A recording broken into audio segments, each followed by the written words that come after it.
That's not good. Still, it's more like. Hello and welcome back to Chapter 14, Part 2 of Bram Stoker's Dracula.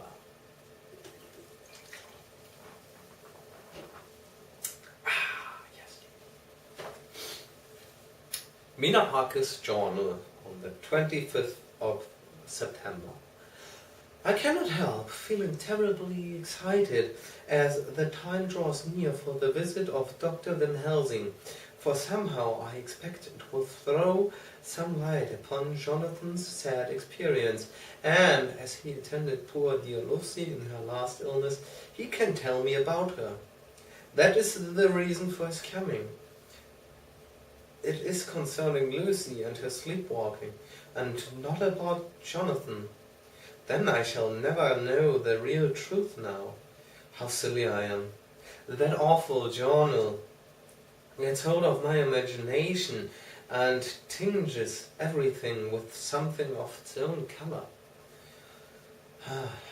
Of course, it is about Lucy. That habit came back to the poor dear, and that awful night on the cliff must have made her ill. I had almost forgotten in my own affairs how ill she was afterwards. She must have told him of her sleepwalking adventures on the cliff, and that I knew all about it. And now he wants me to tell him about it, so that he may understand. I hope I did right in not saying anything of it to Mrs. Westenra. I should never forgive myself if any act of mine, were it even a negative one, brought harm on poor dear Lucy. I hope, too, Dr. Van Helsing will not blame me. I have had so much trouble and anxiety of late that I feel I cannot bear more just at present. I suppose a cry does us all good at times, clears the air as other rain does.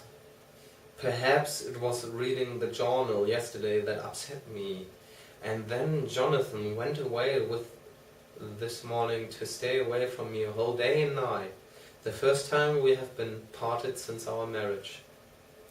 I do hope the dear fellow will take care of himself, and that nothing will occur to upset him. It is 2 o'clock and the doctor will be here soon now. I shall say nothing of Jonathan's journal unless he asks me. I am so glad I have typewritten out my own journal, so that in case he asks about Lucy, I can hand it to him. It will save much questioning. Later. He has come and gone. Oh, what a strange meeting. And how it all makes my head whirl round. I feel like one in a dream. Can it be all possible, or even part of it? If I had not read Jonathan's journal first, I should never have accepted even the possibility. Poor dear Jonathan.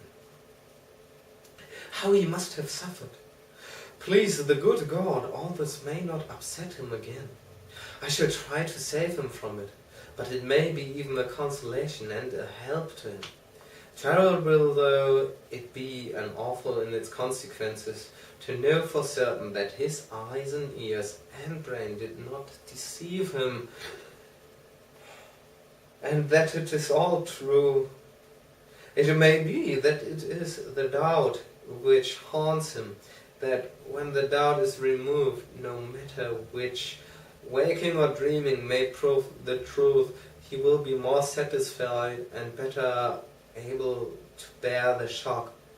Dr. Van Helsing must be a good man as well as a clever one if he is Arthur's friend and Dr. Seward's, and if they brought him all the way from Holland to look after Lucy. I feel from having seen him that he is good and kind and of a noble nature. When he comes tomorrow I shall ask him about Jonathan, and then, please God, all this sorrow and anxiety may lead to a good end. I used to think I would like to practice interviewing. Jonathan's friend on the Exit News told him that memory was everything in such work. that you must be able to put down exactly almost every word spoken, even if you had to refine some of it afterwards. Here was a rare interview. I shall try to record it verbatim. It was 2:30 when the knock came. I took my courage à deux mains and waited. In a few minutes Mary opened the door and announced Dr. Van Helsing. I rose and bowed, and he came towards me, a man of medium height, strongly built, with his shoulders set back over a broad, deep chest and a neck well balanced on the trunk as the head is on the neck. The poise of the head strikes one at once as indicative of thought and power. The head is noble, well-sized, broad, and large behind the ears. The face, clean-shaven, shows a hard, square chin, a large, resolute, mobile mouth, a good-sized nose, rather straight, but with quick, sensitive nostrils that seem to broaden as the big, bushy eyebrows come down and the mouth tightens. The forehead is broad and fine, rising at first almost straight and then sloping back above two bumps or ridges, wide apart, such a forehead that the reddish hair cannot possibly tumble over it, but falls naturally back and to the sides. Big dark blue eyes are set widely apart and are quick and tender or stern with a man's moods. He said to me, "Mrs. Harker, is it not?" I bowed assent. "That was Miss Mina Murray?" Again I assented. "It is Mina Murray that I came to see. That was friend of that poor dear child Lucy Westenra."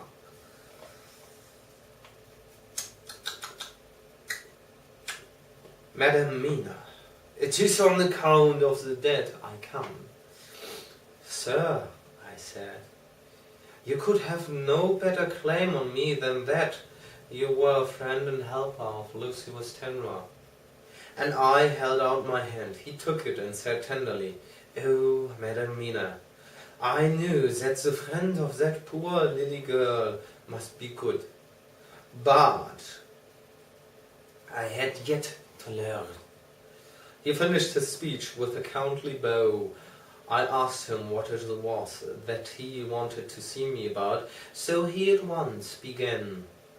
"I have read your letters to Miss Lucy. Forgive me, but I had to begin to inquire somewhere, and there was none to ask.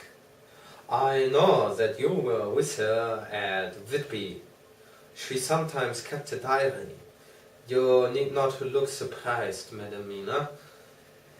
It was begun after you left, and was made in imitation of you, and in that diary she traces by inference certain things to a sleepwalking in which she puts down that you saved her.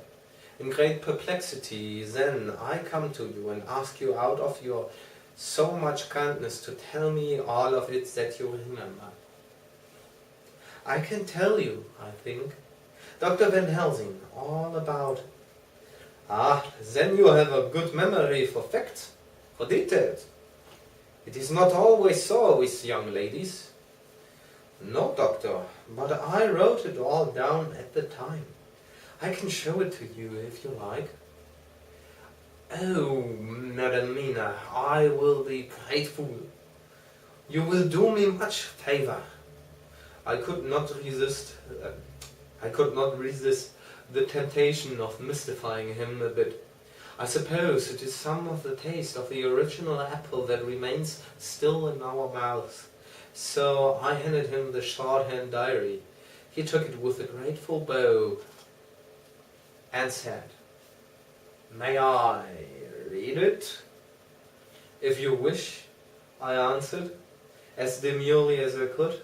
He opened it, and for the instant his face fell. Then he stood up and bowed. "Oh, you so clever woman," he said. I long knew that Mr. Jonathan was a man of much thankfulness.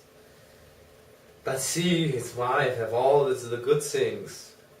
And will you not so much honor me and so help me as to read it for me? Alas, I know not the shorthand. By this time my little joke was over and I was almost ashamed. So I took the typewritten copy from my work basket and handed it to him. Forgive me, I said. I could not help it, but I had been thinking that it was of dear Lucy that you wished to ask, and so that you might not have to wait. Not on my account, but because I know your time must be precious. I have written it out on the typewriter for you. He took it and his eyes glistened. You are so good, he said. And may I read it now? I may want to ask you some things when I have read. By all means, I said. Read it over whilst I order lunch, and then you can ask me questions whilst we eat. He bowed and settled himself in a chair with his back to the light and became absorbed in the papers whilst I went to see after lunch, chiefly in order that he might not be disturbed. When I came back, I found him walking hurriedly up and down the room, his face all ablaze with excitement.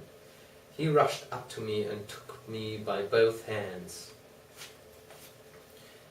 You made a mean. You're so sexy, and we end this part now. Until we continue with another part. Thank you for listening, and have a good day. And this is gonna be cut. Why? You say, I don't know. You're fruit.